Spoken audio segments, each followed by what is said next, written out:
So what is going on, guys? I am Amazing. Welcome back to another video. Welcome back to another Zombies Q&A on the channel, the series where I take your questions from the comment section below to do with the zombie storyline, Easter eggs, and I answer them. As always, if you enjoyed today's video, you know what to do. Drop a like rating if you want to. If not, it's totally fine. Thank you guys for watching anyway. Make sure you are subscribed, but let's get into it. Here we go, and enjoy. So the first question of today says, hey BOA, why do premise lose their perks when you finish an Easter egg and you go on to another map? Love your videos. So it's not even when you complete an Easter egg, just when you go from map to map, you lose your perks. You can also say the same thing for your weapons. The gun that you have on one map doesn't transfer over onto the next one. So storyline wise, I guess it is kind of strange. Obviously in terms of gameplay, well, one, it's just to make it harder. For example, if we had the Thunder Gun on Kino der Toten and all of our perks, Juggernaut, Quick Revive, Speed Color and Double Tap, and then we went on to the next map, which was Ascension, and all of those things carried over. If we started on round 1 with the Thunder Gun and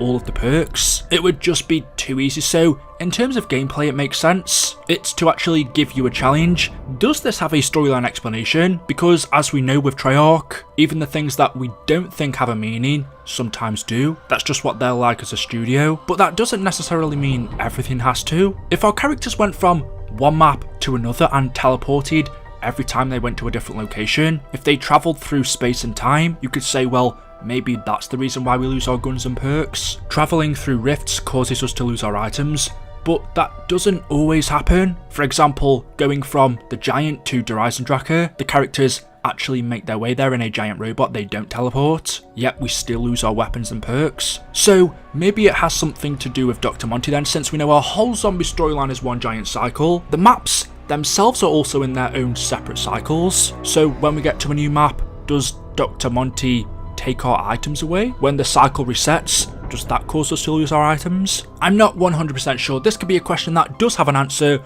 or it could be something that we just simply have to ignore. The next question from HighGamer007X says, what is Reznov's role in zombies? So what's interesting is, Reznov isn't actually mentioned anywhere in the Canorium. In fact, his name isn't mentioned anywhere in Zombies. We have references and Easter eggs hinting towards his existence. We know he exists along with all of the other campaign characters because even though Zombies and the campaign take place in different universes, the campaign characters do exist in the Zombies universe. We've seen plenty of evidence of this with Reznov, Woods, Mason, Hudson and other characters. As far as the Zombies characters, Maxis, Richthofen, Nikolai and the other crew existing in the campaign universe, I'm not 100% sure on. Off the top of my head, I don't believe we have any evidence, but then again, in one of the BO1 campaign missions, we do find the Thunder Gun, so perhaps the characters we see in Zombies also exist in the campaign universe. But getting back to what I was saying about Reznov,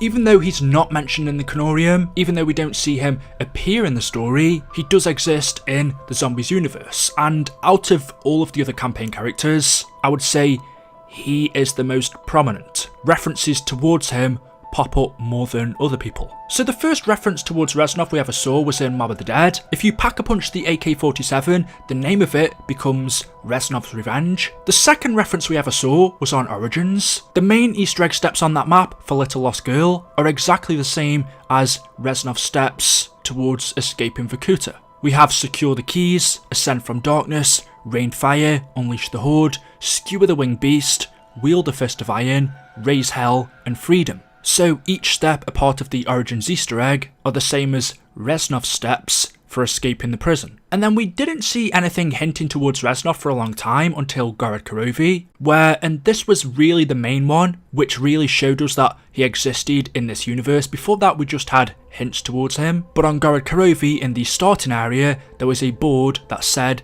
Vengeance is mine, VR, VIKTOR Reznov. So if this sign was written by Reznov, clearly he was here. Now we know that Gorod takes place in Stalingrad. The first map we ever saw Reznov on back in World at War was the Battle of Stalingrad, so he was definitely in this location. He must have been here along with Nikolai to write this sign. And then the final hint we had towards him was again on Gorod Karovi. There is a trophy or an achievement called Victorious Revenge. So Reznov was 100% in Gorod during the Battle of Stalingrad. What happened to him? We don't know. Did he suffer the same fate as he did in the campaign? Did he have a different fate in Zombies? Did he die in Gorod Karovi? Did he live?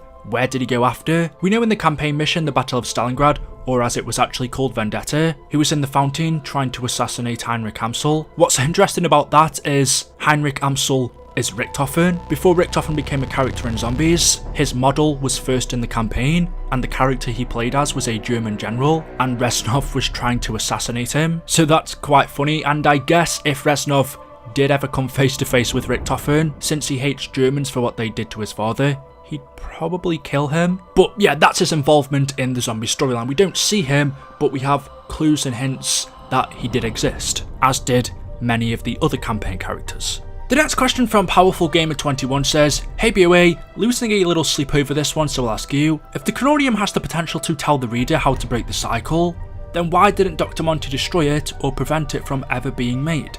Did he know it existed, or would be able to do that?" So you've got two questions in here, I guess. The first one, did Monty know the Chronorium existed? Yes. Monty knew about everything in our zombie storyline up until Blood of the Dead. He was the one who came up with the plan, along with Maxis, to retrieve the Chronorium and the summoning key. So he 100% knew of it. And then you say, well, why didn't he destroy it? If he knew that it could tell the reader how to break the cycle, why didn't he get rid of it? Well, Monty didn't know about that. The Chronorium changed in Blood of the Dead. Before that, everything was going as he planned. On every iteration of the cycle, the same thing happens over and over again, so the Chronorium before Blood would have told whoever was reading it, which would have been Richthofen, exactly how to continue the cycle. Monty wasn't to know that something was to go wrong, which would cause the cycle to break, and tell the reader how to defeat Dr. Monty. When that event took place in Blood of the Dead, the characters already had the Chronorium. Monty didn't know the pages would change because before that, they had only ever said the same thing, which was to continue the cycle, so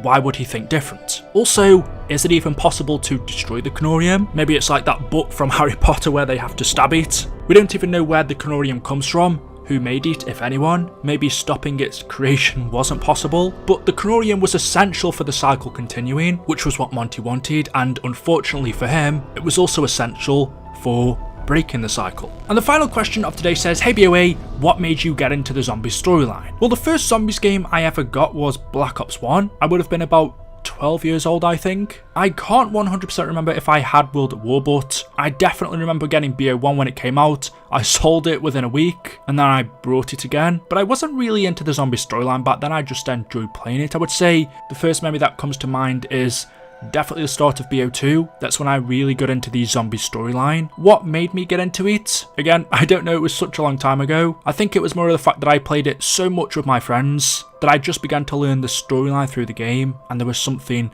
that pulled me in there, because you have to remember back in the day it was more towards science, or I guess real life history, whereas now it's more based on made up stuff. So maybe it was something to do with that, but let me know in the comment section below when you first got into zombies and what made you interested. So guys, there we go, that is it. That is all I have for you for today's video. As always, hopefully you have enjoyed. If you have, you know what to do. Drop a like rating. Make sure you are subscribed to stay up to date with the latest content on the channel. Leave any questions you have in the comment section below, and I will see you guys in the next video. Until then, goodbye.